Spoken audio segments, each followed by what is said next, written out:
ప్రభుత్వ ఆసుపత్రులకు సంబంధించిన బిగ్ బ్రేకింగ్ ఇది.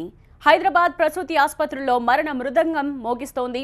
2 రోజుల్లో 6 గర్భిణీల మరణం సంచలనం రేపుతోంది. ఇప్పటికే మంత్రి లక్ష్మారెడ్డి విచారణకు ఆదేశించారు. కనీస సౌకర్యాలు కూడా లేవంటూ ఇంకోవైపు ఆసుపత్రి వర్గాలు చెప్తున్నట్టుగా తెలుస్తోంది. దీనికి సంబంధించిన బ్రేకింగ్ న్యూస్ మనం చూస్తున్నాం. కోటి ప్రసూతి ఆసుపత్రిలో మృత్యు ఘోష కొనసాగుతోంది.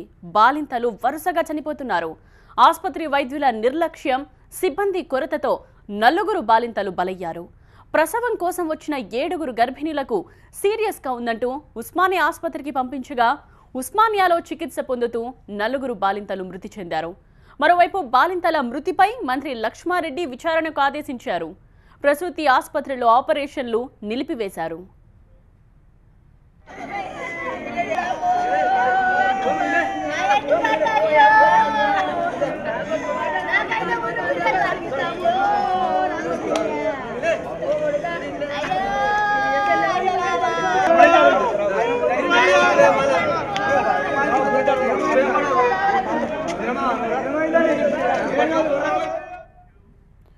మహబూబ్ నగర్ కు చెందిన 22 ఏళ్ల జయమ్మ, హయత్ నగర్ కు చెందిన 22 ఏళ్ల అర్చనకు ఈ నెల 19న కోటి ప్రసూతి ఆసుపత్రిలో సిజేరియన్ చేశారు.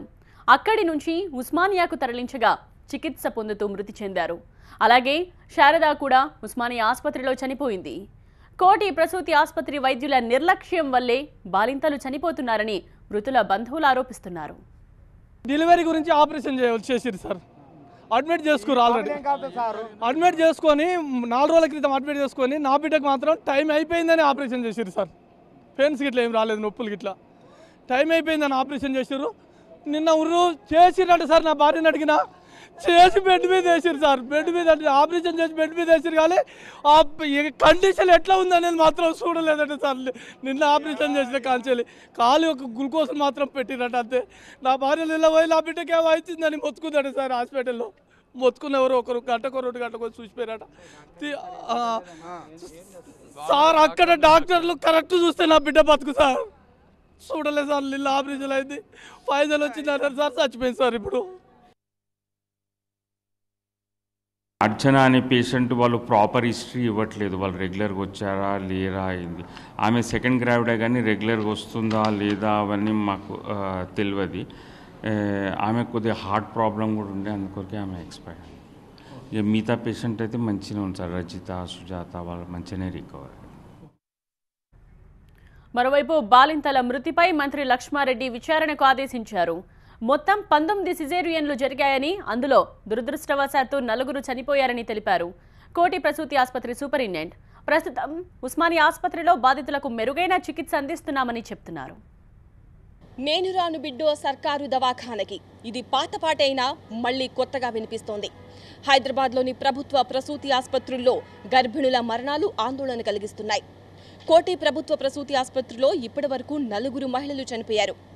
అలాగే పేట్లబురుజు ప్రభుత్వ ప్రసూతి ఆసుపత్రిలో ఇప్పటివరకు 2 మహిళలు చనిపోయారు. మొత్తం 2 రోజుల్లో 6 గర్భిణులు మృత్యువాత పడ్డారు. ఈ మొత్తంలో తప్పెక్కడ జరిగింది, మరణాలకు కారణం ఎవరు అన్న దానిపై విచారణకు ఆదేశించారు వైద్య ఆరోగ్య శాఖ మంత్రి లక్ష్మారెడ్డి. గర్భిణుల మరణాలకు డాక్టర్ల నిర్లక్ష్యమే కారణమని బాధితుల బంధువులు ఆరోపిస్తున్నారు. పేట్లబురుజు ప్రసూతి ఆసుపత్రిపై చార్మినార్ పోలీస్ స్టేషన్లో కేసు కూడా నమోదైంది. కళ్ల ముందే గర్భిణులు చనిపోతుంటే వారి కుటుంబ సభ్యులు గుండె పగిలేలా రోధిస్తున్నారు. మరోవైపు తప్పు తమది కాదు అంటున్నాయి ఆసుపత్రి వర్గాలు. తాము గైనకాలజిస్టులమేనని, ప్రసవం సమయంలో ఇతరత్రా సమస్యలు వస్తే ఆయా విభాగాలకు సంబంధించిన డాక్టర్లు అందుబాటులో లేరని వాపోతున్నారు ప్రసూతి ఆసుపత్రి వైద్యులు. దాంతోపాటు మరొక ఆరోపణ కూడా కోటి ప్రసూతి ఆసుపత్రిపై ఉంది. కోటి ప్రభుత్వ ప్రసూతి ఆసుపత్రికి ప్రసవం కోసం వచ్చే గర్భిణులను చేర్చుకోవడం లేదు అనే ఆరోపణ కూడా వినిపిస్తోంది. తెలంగాణ సర్కార్ ఈ సమస్యలన్నింటికీ పరిష్కారం వెతికే పనిలో పడింది.